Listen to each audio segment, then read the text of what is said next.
Hello. അപ്പം ഇന്നലെ രാത്രി നല്ല മഴ പെയ്തിട്ടു. മഴ മാത്രമല്ല, കാറ്റും അടിച്ചിരുന്നു, ചെറുതായിട്ട് ഇടിയും വെട്ടിയിരുന്നു കേട്ടോ. അപ്പം അങ്ങനെ കാറ്റടിച്ചതോടാവാം ഈ മൂച്ചിമ്മത്തെ മാങ്ങ ചാടി ഐശ്വര്യ ഒരു കേടില്ലാത്ത നല്ല 2 മാങ്ങ കിട്ടിയിരിക്കുന്നു കേട്ടോ. അപ്പോൾ ഇതാണ് കേട്ടോ മൂച്ചി. ഇത് ഇപ്പോൾ കുറച്ച് വലുതായിരിക്കുന്നു. ഇതിലും ചെറിയ പ്രായത്തിൽ തന്നെ ഈ മൂച്ചി ചെറുതാകുമ്പോൾ തന്നെ ഈ മൂച്ചിമ്മ മാങ്ങ ഉണ്ടാകാൻ തുടങ്ങിയിരുന്നു. ഇപ്രാവശ്യം ആദ്യമായിട്ടാണ് കേട്ടോ ഇങ്ങനെ മാങ്ങ ചാടി കിട്ടുന്നത്. അപ്പോൾ ഇതാ നേരത്തെ കാറ്റടിച്ചതുകൊണ്ട് ആ മുറ്റത്ത് നിറച്ച് ഇല ചാടിയിരിക്കും കേട്ടോ. വെയിലാണെങ്കിൽ നല്ല ചൂട് വയ്ക്കണ്. ഈ ഐഷമോളും കൂടി സ്കൂൾക്ക് പോകാതെ മുറ്റടിച്ച് വരാൻ പറ്റില്ല കേട്ടോ. അപ്പോൾ ഓളും കൂടി പോയിട്ട് വേണമെന്ന് മുറ്റടിച്ച് വരാൻ എഴുതിക്കാണ്. അപ്പോൾ ഇതാ റാമിക്കുട്ടന് സ്കൂളിലൊക്കെ പോകാൻ വേണ്ടിയിട്ട് റെഡിയായി നിൽക്കുകയാണ് കേട്ടോ. അപ്പോൾ അവൻ്റെ ബസ് അങ്ങോട്ട് പോയിക്കണ്. തിരിച്ചിങ്ങോട്ട് വരുമ്പോഴാണ് അവൻ കയറുക. അപ്പോൾ അവന് ഓടിപ്പോവാണ്. അപ്പോൾ അവൻ്റെ ബാക്കിൽ ഇതാ അവൻ ബസ് കയറുന്നത് കാണാൻ വേണ്ടിയിട്ട് ഐഷുമ്മി ഓടിപ്പോകുന്നു കേട്ടോ. ഐഷുമ്മ ഒന്ന് ഓട്ടോറിക്ഷയിലല്ല കേട്ടോ പോകണത്. ഐഷുന്ന് ന്യൂവാൻ്റെ കൂടെയാണ് പോകുന്നത്. അതുകൊണ്ട് ന്യൂവാക്കിന്ന് ഹോസ്പിറ്റലിൽ വർക്കുണ്ട്. അപ്പോൾ ഓള് പോണ വഴിക്കാണ് കേട്ടോ ഇവളെ സ്കൂള്. അപ്പോൾ ഐഷുവിനെ അവിടെ ആക്കി കൊടുക്കാമെന്നങ്ങാണ്ട് ഓളെ കൂടെയാണ് കേട്ടോ ഇന്ന് പോകുന്നത്. അപ്പം ഇത് 2 ഐഷുമാർക്ക് ഇന്ന് രാവിലെ കിട്ടിയ മാങ്ങയാണ് കേട്ടോ. പിന്നെ ഞാൻ മുട്ടടിക്കാൻ പോയപ്പം മുട്ടൊക്കെ നിറച്ച് ഇലകളുണ്ടായിരുന്നു, ചമ്മലുണ്ടായിരുന്നു. അപ്പോൾ അടിച്ചു വരാൻ പോയപ്പോൾ എനിക്കൊരു മാങ്ങയും കൂടിയും കിട്ടി. പിന്നെ ഒരു കുഞ്ഞി മാങ്ങ, അത് വേറെ മൂച്ചിമത്തെ മാങ്ങയാണ് കേട്ടോ. അങ്ങനെ 3 മാങ്ങയാണ് കിട്ടിയത്. ആദ്യമായിട്ടാണ് കേട്ടോ ഇമ്പത്തെ മാങ്ങ എത്ര വലുതായിട്ട് ഈ കൊല്ലം കിട്ടുന്നത്. അപ്പം ഇന്നലെ ഭയങ്കര കാറ്റും മഴയൊക്കെ ഉണ്ടായിരുന്നു. അപ്പോൾ ആ കാറ്റിൽ ചാടിയതാണ് കേട്ടോ. പിന്നെ ഇത് ഇന്നലെ കൊണ്ടുവന്നതാണ് കേട്ടോ, കടയിൽ നിന്ന് കൊണ്ടുവന്നതാണ്. അതിൻ്റെ ഷേപ്പൊക്കെ കണ്ടിട്ട് നിങ്ങൾക്ക് എന്താ തോന്നുന്നത്? ശരിക്കും ഇതൊരു മാങ്ങയാണ് കേട്ടോ. ഇവിടെ ഫസ്റ്റത്തെ പ്രാവശ്യം തന്നെ കേട്ടോ. ഇതിൻ്റെ കഴിഞ്ഞ വർഷമൊക്കെ ആയിട്ട് 2-3 പ്രാവശ്യം കൊണ്ട് കൊണ്ടുവന്നിരുന്നു. പക്ഷെ ഇത് ഭയങ്കര സ്മെല്ലുണ്ട് കേട്ടോ. നല്ല മാങ്ങയുണ്ട്, നല്ല മണമുണ്ട്. ഞാൻ കഴിച്ച് നോക്കിയിട്ടില്ല കേട്ടോ അത്. പക്ഷെ ഇന്നലെ മക്കൾ 2 എടുത്ത് കഴിച്ചിരുന്നു. ബാക്കി 4 കേട്ടോ ഇത്. അപ്പോൾ ഇത് കാണാൻ തന്നെ നല്ല ഭംഗിയില്ലേ. ഈ കാക്കപ്പഴത്തിൻ്റെ ഒക്കെ അതേപോലെ ഷേപ്പാണ്. കണ്ടാൽ അതേ തോന്നുള്ളൂ. സ്മെല്ലൊക്കെ നമ്മളിങ്ങനെ മണത്ത് നോക്കുമ്പോഴുള്ളൂ മാങ്ങയാണെന്ന് അറിയാം കേട്ടോ. അപ്പം അങ്ങനെ ഞാനിത് എടുത്ത് അങ്ങോട്ട് മാറ്റി വെക്കുകയാണ്. പിന്നെ എനിക്ക് കുറച്ച് സാധനങ്ങൾ കഴിഞ്ഞതുണ്ടായിരുന്നു കേട്ടോ ഇന്ന്. അപ്പം ഇന്ന് അതൊക്കെ കൊണ്ടുവന്നിരിക്കണേ. ഞാൻ ടെൻഡർ കോക്കനട്ടാണ് കേട്ടോ. ഞങ്ങൾക്ക് എല്ലാവർക്കും ഇഷ്ടമാണ് കേട്ടോ ഈ ജ്യൂസ്. കോക്കനട്ടിൻ്റെ പൾപ്പാണിത്. അപ്പം ഇത് വാങ്ങിയിട്ടുണ്ട്. ഇത് കഴിഞ്ഞു. റമദാൻ 2ാമത്തെ പ്രാവശ്യമാണ് ഇത് വാങ്ങുന്നത്. പിന്നെ ഞാൻ ബ്രെഡ് വാങ്ങി. ബ്രെഡ് കുറച്ച് ഷവർമ അല്ലെങ്കിൽ പിന്നെ കട്ട്ലേറ്റൊക്കെ ഉണ്ടാക്കണമെങ്കിൽ റസ്ക് പൊടിക്ക് പകരം ഞാൻ ഇത് ഉപയോഗിക്കുന്നുണ്ട് കേട്ടോ. അങ്ങനെ അത് വാങ്ങിയിട്ടുണ്ട്. പിന്നെ കുറച്ച് സാധനങ്ങൾ ഉള്ളിയും തേങ്ങയൊക്കെ കഴിഞ്ഞു, പച്ചമുളകൊക്കെ കഴിഞ്ഞു. അത് ഞാനൊന്ന് വേറെ കവർക്കിട്ടൊക്കെയാണ്. കവർക്കല്ല, വേറെ പാത്രത്തിട്ടൊക്കെയാണ് കേട്ടോ. അതാ വലിയ ഉള്ളികളാണ് കേട്ടോ.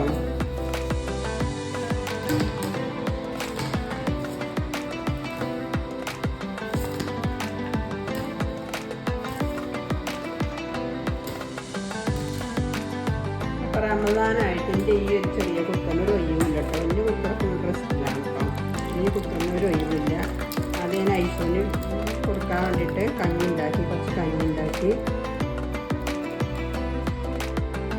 ഈ കുക്കറിൽ തന്നെ ഞാൻ കുറച്ച് ചിക്കൻ ഉണ്ട്, അത് വേവിക്കും. അതിൻ്റെ പിന്നെ ഈ കിഴങ്ങുണ്ട്, അതും വേവിക്കാനാണ്. കുക്കറിന് റമദാനായിട്ട് ഒരു ഒഴിവില്ല കേട്ടോ. ആകെ കുറച്ച് സാധനങ്ങൾ കുക്കറിൽ വെക്കാനുള്ളൂ. പിന്നെ വലിയ കുക്കർ എടുക്കുന്ന ഒരു അടങ്ങാറല്ലേ. അപ്പോൾ ചെറിയ കുക്കറിനെയാണ് എല്ലാത്തിനും ഉപയോഗിക്കൽ. പിന്നെ ഞാനിതാ ഇന്ന് പത്തിരി ഉണ്ടാക്കുന്നത്. പത്തിരിക്ക് വാട്ടി വെച്ചിരിക്കണേ.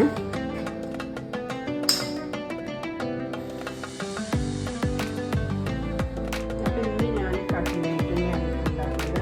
റാമിക്ക് നോക്കിട്ടോ. കട്ട്ലേറ്റാണ് ചിക്കൻ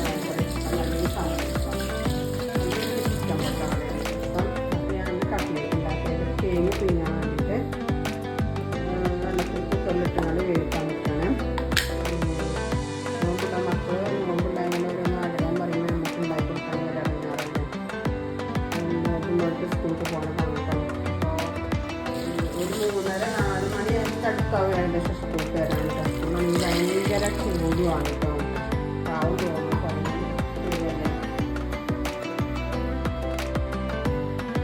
റാമി ചെറിയ കുട്ടിയാകുമ്പോൾ തന്നെ നോമ്പ് പോലെ തുടങ്ങിയിരിക്കും കേട്ടോ. നമുക്ക് ഇടങ്ങാറാണ് കുട്ടികൾ നോമ്പ് വെച്ചാൽ അത് കണ്ടാൽ നമുക്ക് അതിലേറെ ക്ഷീണമാണല്ലേ. അപ്പോൾ ഞാൻ അവരോട് ചോദിക്കും എനിക്ക് പഴുപ്പുണ്ടോ ക്ഷീണുണ്ടോ ഒക്കെ ചോദിക്കുമ്പോൾ ഇല്ല കുഴപ്പമില്ല എന്നൊക്കെ പറഞ്ഞിട്ടോ.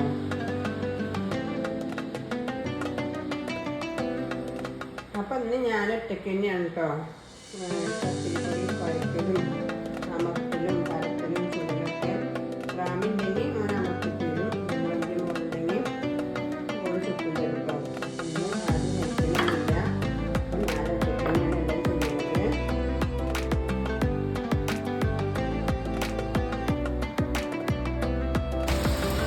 അങ്ങനെ വൈകുന്നേരം സമയമായപ്പോഴേ നല്ല മഴ പെയ്യാൻ തുടങ്ങി കേട്ടോ.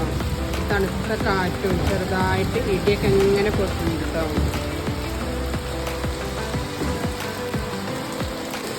റമദാനായപ്പോൾ 2-3 പ്രാവശ്യമായിട്ട് ഇവിടെ മഴ പെയ്യണേ. ഇന്നലെ രാത്രി നല്ലൊരു മഴ പെയ്തു. അപ്പോൾ ഇപ്പം പെയ്യുന്നുണ്ട് നല്ലൊരു മഴ. അപ്പോൾ വൈകുന്നേരം ഞാൻ അങ്ങനെ കട്ട്ലേറ്റ് ഉണ്ടാക്കി ഇങ്ങനെ നിൽക്കുകയാണ് കേട്ടോ. അതാണ് മോള് ഹോസ്പിറ്റലിൽ വന്നിട്ട് നല്ല മഴ ഉണ്ടായിരുന്നു. അപ്പോൾ കുറച്ച് മഴയും കൊണ്ടാണ് വന്നത് കേട്ടോ. അപ്പോൾ സ്കൂട്ടിലാണ് അവൾ വന്നത്. അപ്പോൾ എനിക്കൊരു സാധനം കൊണ്ടാണ് വന്നത് കേട്ടോ. പിന്നെ കട്ട്ലേറ്റ് ഉണ്ടാക്കിയതിനൊക്കെ നിർത്തിയാൽ വേഗം വളരെ പീസ് വാങ്ങിക്കാം. ഇതാണ് കേട്ടോ സംഭവം കവറ്. ഇതൊക്കെ ഉണ്ടാകാൻ തന്നെ മനസ്സിലാണില്ലേ കവറ്. നമ്മുടെ നാട്ടിലെ കവറൊന്നല്ല കേട്ടോ. അറബി എഴുത്തൊക്കെയാണ്. ഇപ്പോൾ ഗൾഫിൽ നിന്ന് വന്ന കവറാണ് കേട്ടോ. അപ്പോൾ ഞാൻ കുറേ ദിവസങ്ങളിലൊക്കെ ഞാൻ ഒരു ഫോട്ടോ കാട്ടിക്ക് നിർത്തിയത് ഫ്രണ്ടിൻ്റെ ഗൾഫിലാണ് വന്നിട്ട്. അപ്പോൾ ഓള് ഗൾഫിൽ നിന്ന് വന്നിട്ടുണ്ട് കേട്ടോ. അപ്പോൾ ഓള് വന്നിട്ട് ഞാൻ എൻ്റെ ആങ്ങളോട് കുറച്ച് സാധനം കൊടുത്തായിരുന്നു. അപ്പോൾ ഓളെ കൊണ്ട് കയ്യിലെ എഴുത്തുന്നത് കൊടുക്കുന്നത് ഓള് കുറേ സാധനങ്ങൾ കൊടുത്തേക്കാൻ തോന്നിയിട്ടുണ്ടായി കേട്ടോ. ഓൾക്ക് കൊണ്ടിന് കഴിഞ്ഞില്ലോ 30 കിലോനെ കൊടുക്കാൻ പറ്റും. ഓരോ കാര്യങ്ങളൊക്കെ ആയാൽ തന്നെ 30 ഏകദേശം ആവും കേട്ടോ. അതിൻ്റെ ഇടയിൽ ഇന്ത്യയിൽ കൊണ്ടുവരാൻ മനസ്സൊക്കെ കാട്ടിട്ടോ. അപ്പം എനിക്ക് ഭയങ്കര സന്തോഷം കേട്ടോ. കൊടുത്താക്കാൻ എന്താ പറയുക, സന്തോഷം എന്താ പറയാന്ന് അറിയില്ല കേട്ടോ. അവർക്കൊരു ഇഷ്ടമായിട്ടോ. ഞാൻ കൊടുത്തവർക്ക് ഒരുപാട് സാധനങ്ങൾ അവർക്ക് ആവശ്യം ഉണ്ടായിരുന്നു. പക്ഷേ പ്രധാനപ്പെട്ട 2-3 സാധനങ്ങൾ മാത്രമേ ഇതിന് കൊടുത്തേക്കാൻ പറ്റിയിട്ടുള്ളൂ. അപ്പോൾ അത് ഐക്യൻ്റെ നല്ലൊരു കവറിലാണ് കേട്ടോ കിട്ടുന്നത്.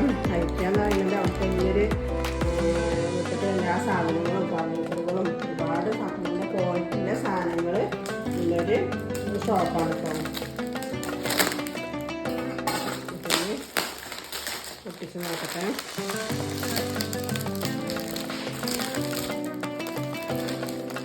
എല്ലാ സാധനങ്ങളും നമുക്ക് ഇവിടുന്ന് കിട്ടും. പക്ഷെ പറഞ്ഞിട്ട് കാര്യമില്ല, അവിടുത്തെ സാധനങ്ങൾക്ക് ഒരു പ്രത്യേക ക്വാളിറ്റി കേട്ടോ.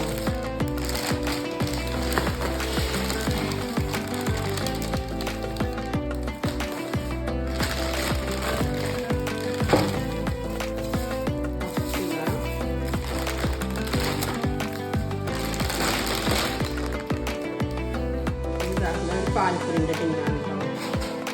ഒരു നിഡോൻ്റെ കൊടുത്തയക്കാനെന്ന് ആഗ്രഹം. അപ്പം നിഡോൻ്റെ ഒക്കെ വലിയ വലിയ ടിന്നാണ് കാരണം.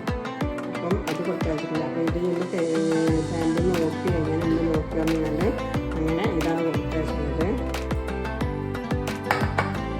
പിന്നെ എൻ്റെ ഫേവറേറ്റ് ലോഷനാണ് കേട്ടോ. ഞാൻ ആരെങ്കിലും ഗൾഫിൽ നിന്ന് വരുന്നവരുണ്ടെങ്കിൽ അപ്പം ഇത് കൊടുത്തയക്കാനാണ് പറഞ്ഞത് കേട്ടോ. ഇത് കഴിയുമ്പോഴത്തേക്കും കൊടുത്തേക്കാൻ പറഞ്ഞു.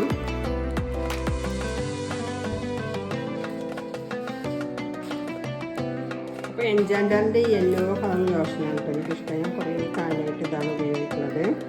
അപ്പോൾ ഇതിൻ്റെ സംഭവം. പിന്നെ എൻ്റെ ഫേവറേറ്റ് സാധനമായ അത്തിപ്പായ കേട്ടോ. അത് കുറച്ച് കൊടുത്ത് വെച്ചിരുന്നു. അതുണ്ട്. പിന്നെ അതാ കുറച്ച് ബദാം കൊടുത്ത് വെച്ചിരുന്നു കേട്ടോ. ബദാമുണ്ട്. പിന്നെ കുറച്ച് അണ്ടിപ്പരിപ്പ് കൊടുത്ത് വെച്ചിരുന്നു കേട്ടോ. ഇവിടെ ഇപ്പോൾ കിട്ടാനിട്ടല്ല. ഇവിടെ നാട്ടിലാറെ ഒന്നുകൂടി ക്വാളിറ്റിയും നല്ല ടേസ്റ്റും ഇതൊക്കെ ഉണ്ടാവുക കൊടുത്തതാണ് കേട്ടോ. അപ്പോൾ അതുകൊണ്ട് ഞാൻ ഇത് കൊടുത്തേക്കാൻ നമുക്കുണ്ട്. പിന്നെ റമദാനൊക്കെ അല്ലേ ഒരുപാട് ആവശ്യങ്ങളൊക്കെ വരില്ലേ. അപ്പം ഈ സാധനങ്ങളൊക്കെയാണ് എനിക്ക് കൊടുത്തയച്ചിട്ടുള്ളത്. എനിക്ക് ഒരുപാട് സന്തോഷമായി കേട്ടോ കിട്ടിയപ്പോൾ.